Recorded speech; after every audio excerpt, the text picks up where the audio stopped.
Eux aussi, ils ont traversé le temps, bien au chaud, bien au sec, et à vrai dire, au milieu nulle part. Dans le sud du Maroc, on a découvert des livres précieux, vieux parfois de presque 1000 ans. Par quel miracle? Regardez, c'est l'incontournable.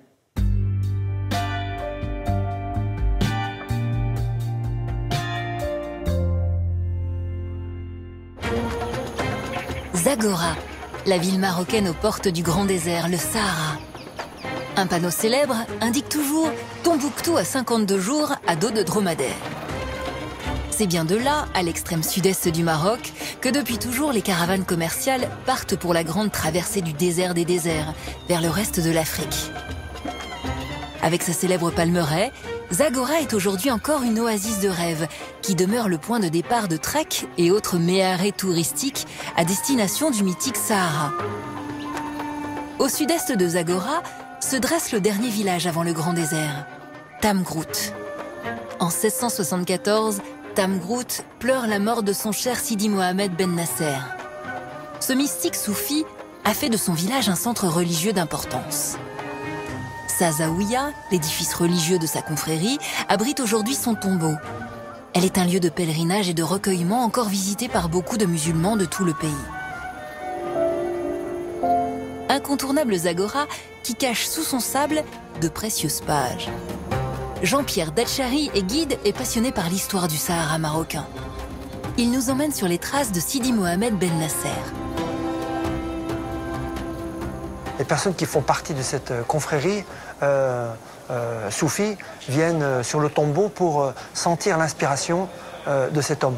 Donc il y a des personnes qui aiment se recueillir sur les lieux de ces personnes, de ces grands saints qui ont amené une grande connaissance, un grand développement dans le lieu, souvent avec une grande âme et une grande foi, mais une foi généreuse. En cette fin de XVIIe siècle, la population berbère de cette région excentrée de la vallée du Dra est peu éduquée.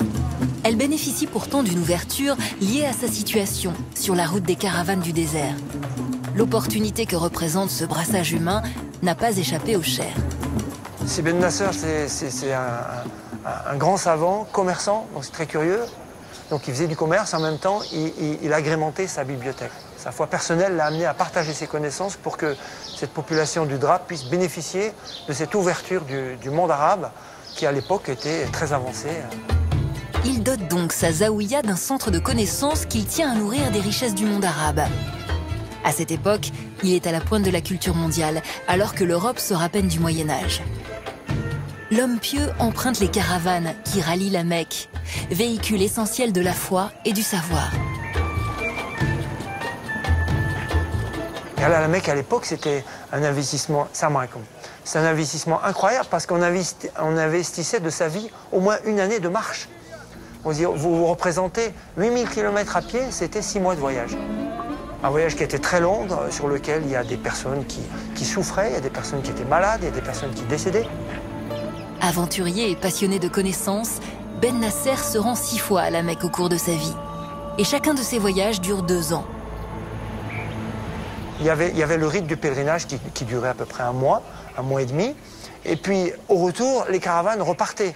Mais lui, il était tellement dans ce besoin de connaissance qu'il allait chercher la connaissance encore plus loin en Syrie, en Égypte, jusqu'au Yémen. Il est allé acheter des livres, il est allé acheter des parchemins. Et comme il était commerçant, il avait de l'argent. Donc, c'est par le rayonnement de son commerce, il a amené cette connaissance dans la vallée du Dra. Et pour lui, la connaissance, ce n'était pas que les écrits de l'islam, c'était aussi tout ce qui est autour. Et c'est les mathématiques, c'est les sciences, c'est la médecine, c'est l'astronomie, c'est la poésie. Le retour de chacun de ces voyages se fait en compagnie d'une cohorte de dromadaires qui traversent le désert chargés de centaines de kilos de livres, plus précieux les uns que les autres. Toute la science des hommes s'y trouve, traduite en arabe. Si Ben Nasser a rassemblé tous ces documents dans un lieu de culture, dans une bibliothèque où ont été conservés pendant des siècles ces documents fragiles. La sécheresse du Sahara, qui a tant fait souffrir les hommes, a miraculeusement conservé le trésor de papier. Aucune guerre non plus n'a justifié d'incendier ce village perdu du Maroc. Et les livres sont là. Il y en a 4000. Parmi eux, l'un des plus anciens Corans du Maroc, calligraphié au XIe siècle à l'indigo, au safran et à la feuille d'or, sur de la peau de gazelle. C'est le fondateur, lorsqu'il fait les voyages de pèlerinage de la Mecque, il achète des anciens livres et ça, c'est parmi les livres qu'il achète en Égypte à 10 pièces de l'époque. Voilà, c'est le prix du livre. 10 pièces d'or. 10 pièces d'or. À côté là-bas, c'est le plan de la ville Alexandrie. Et ça, c'est le delta du Nil, les branches de la rivière du Nil, qui datait du 15e siècle. Et c'est un livre qui vient de l'Égypte.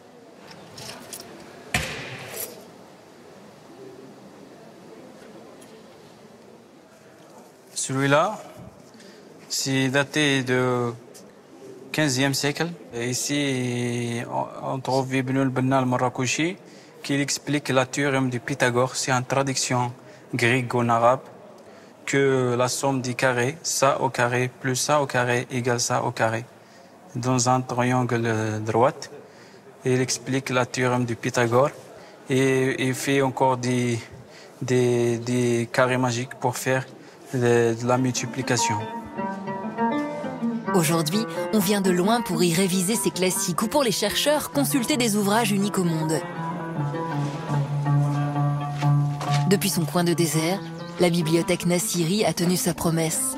Elle a rayonné sur le Maroc tout entier pendant 3 siècles et a participé à instruire une population qui, elle aussi, n'a pas eu besoin de partir.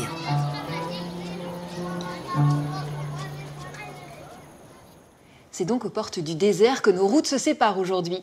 Je vous retrouve demain, à la même heure. D'ici là, portez-vous bien. Bis bald.